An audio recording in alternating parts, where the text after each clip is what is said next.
Welcome. I'm Sam Roberts. Mortal Kombat is today's Not Sam review. Of course, I'm talking about the 2021 film, not the 1995 movie by the same name, based on the same video game, Mortal Kombat. This is the one that came out in theaters and on HBO Max. Now, there are going to be some spoilers in this review, not like huge spoilers, but this is the type of movie where spoilers aren't really going to spoil anything. Mortal Kombat is the classic story of MMA jabroni is found to have a Mortal Kombat logo birthmarked on his chest, which means that he must go off and find his superpower, his Akana, so that he may represent Earthrealm against Outworld in a tournament of fights to the death, in which if one side wins, they would be allowed to have full control of the Earth. And it should be mentioned that Outworld has so far won 9 of these tournaments. So it's a very, very tense situation. And I'll tell you, 8 minutes into the film, I loved what I was seeing. The movie starts with the origin story, kind of Scorpion and Sub-Zero. And no matter what you thought of this thing, the Scorpion and Sub-Zero stuff was amazing. Now, look, full disclosure, I have never cared about the story of Mortal Kombat. I've never really known all the intricacies of the characters and the legacy and everything. I'm just super familiar with playing the game and me and my friends trying to rip each other's throats out on Sega Genesis. Most of this film will be centered around Cole Young, who I didn't recognize, and then I realized the reason I didn't recognize him is because he was never in the game. He was a character made up for the movie. Not a very good MMA fighter. Has to find a superpower because it was his lineage that was tied to Scorpion that started this whole thing all those years ago. By the way, Cole Young is like one of the most movie names that I've ever heard in my life. I don't think anybody's actually named Cole Young, but this is going to be the hero of the movie. This is, I guess, supposed to be the relatable character. I really didn't care about all the background. Most of the characters, aside from Cole, are based on the video game. The difference between this and the 1995 version. 1995 Shang Tsung is way better. For some reason, 2021 Shang Tsung wears this really bad wig. I mean, eventually, once he starts sucking souls, the wig doesn't bother me as much anymore. But the first shot of Shang Tsung, it's alarming. I think Liu Kang also hit his peak in 1995. For some reason, in 2021, Liu Kang went from like the central character to just a guy that kind of sucks. But still kind of the conscience of Earthrealm in the team. So he's necessary. He's just not nearly as important as he was in 1995. Now, all that said, Kano in 2021 is not only better than 1995, 2021 Kano is a better character than most movies have ever had, ever. Sub-Zero is way better in 2021. Scorpion is way better in 2021. And I prefer 2021 Sonya Blade. I understand it was the actress from Billy Madison in 95, 2021 Sonya Blade, to me, is a riot. As it turns out, she's basically like a Mortal Kombat truther. She's been hanging out in her trailer and trying to put all the pieces together of who is who. And what's great about Mortal Kombat, the 2021 version, is they don't waste a lot of time with stories. I mean, Sonya Blade is able to convince Cole Young of this multi-dimensional tournament so quickly. There's so much weird stuff going on in this movie, and it's never really questioned. At one point, Cole Young has to skydive for the first time in his life, and instead of it being like a 3-minute, oh my God, this is a big deal, it's like 10 seconds, and it's like, all right, we're going to skydive now. It's almost like, why even put in the movie that it was his first time? It really adds nothing. We also got to meet Reptile in the trailer. I think it was Reptile in the trailer that Sonya Blade was in, along with Kano and Cole. And I was a little, to tell you the truth, disappointed that Reptile was just a reptile. He wasn't like a copy of Scorpion and Sub-Zero like in the game. But then I also realized that in this movie, Scorpion and Sub-Zero are like your 2 main characters. So if you just add in a third, and he's a scrub that gets killed in his first fight scene, it would probably take away. It'd be like, why would he have a suit that looks like Scorpion and Sub-Zero's if he sucks so much? And it's a great point. And maybe it's a great decision by the filmmakers.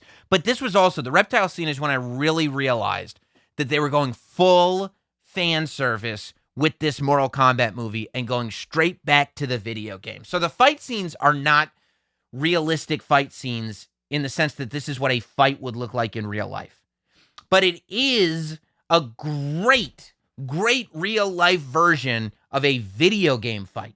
The fight scenes look exactly like the fights would look in Mortal Kombat. And that's why I love them so much. That's what really hooked me about this movie, that it is so over the top gory, just like the video games were. There's a really important thing in the legacy of Mortal Kombat. See, Mortal Kombat became such an important cultural part of living because it brought that level of violence to video games for pretty much the first time. It was a big part of the battle between Sega Genesis and Super Nintendo. Sega Genesis ran away with it because the Sega Genesis version of Mortal Kombat had the blood all over the place. There had been fighting games before, but there had never been fighting games where you were like pulling people's hearts out of their chests and ripping their heads off, and blood was just splurting everywhere.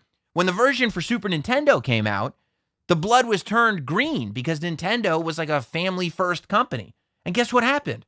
Everybody got a Sega Genesis because nobody wants green blood. Everybody wanted to see the real Mortal Kombat blood. And the blood that we got in this version of Mortal Kombat was so close to the video game, they actually used a good amount of money in the CGI to make it look like, oh yeah, I guess that's what that would look like if somebody took their two metal hands and smashed somebody's skull, which is exactly what happened. See, there's so many mentions of the video game in this movie in the best possible way.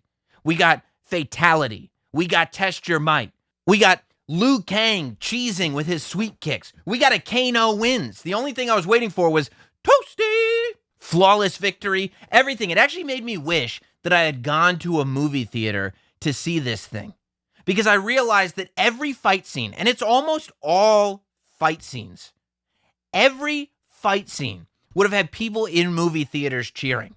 And I'm telling you right now, I had goosebumps. At the end of this movie, when we see Scorpion and we finally get that satisfying moment, he shoots the blade out of his palm wrist thing. And you're like, oh my God, he's going to say it. Oh my God, he's going to say it. Get over here. I was cheering to myself in my house. I was so excited about it. And all I thought was, man, this would have been a great theatrical experience to be a part of. I understand that technically it's not a tournament. It's more like a tornado tag situation where it's just like one big fight where everyone's fighting each other. But realistically speaking, if you're watching this movie, the entire movie, the Outworld guys are trying to break the rules. The Outworld guys don't even want the tournament to start in the first place. If we really think logically that those Outworld guys are now all of a sudden going to respect the rules of the tournament, you're out of your mind. Look, man, I got so excited watching this movie. I even started to like Cole Young as the movie went forward. When he figured out his Akana, his superpower, and when he started throwing uppercuts, I was like, yeah, dude, you go.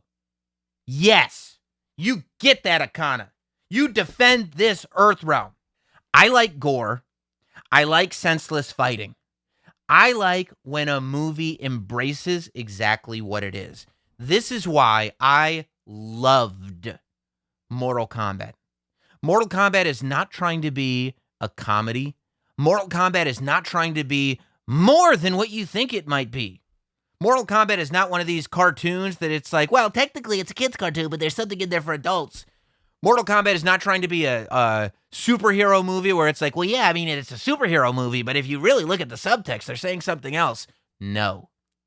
Mortal Kombat is a movie based on a video game where people like watching insane fatalities and big old fights. It has shocked me that there are people that hated this movie only because I can't imagine what somebody could have expected. To me, it is better than the 1995 version because it represents Mortal Kombat in the best possible way. Video game style fighting, gore, over-the-top characters. Scorpion's a badass, who, by the way, I didn't even realize was babyface. I don't know if they just made that up for the movie, but Sub-Zero is amazing. I had more fun watching this movie than I've had watching a movie in a very long time. If you're anything like me, if you liked the Mortal Kombat video games, if you just want to watch some ridiculous over-the-top fighting and some insane gore, then go ahead, give this movie a watch. Let me know what you think. If you think I'm totally out of my mind, tell me why. If you think that I'm right, tell me why. Leave it in the comments below. Go ahead and hit like on this video. Whether you agree with me or disagree with me, just hit the like button. Subscribe to the channel. Turn your alerts on so you know every time we upload. And I'll see you again the next time we have something to review.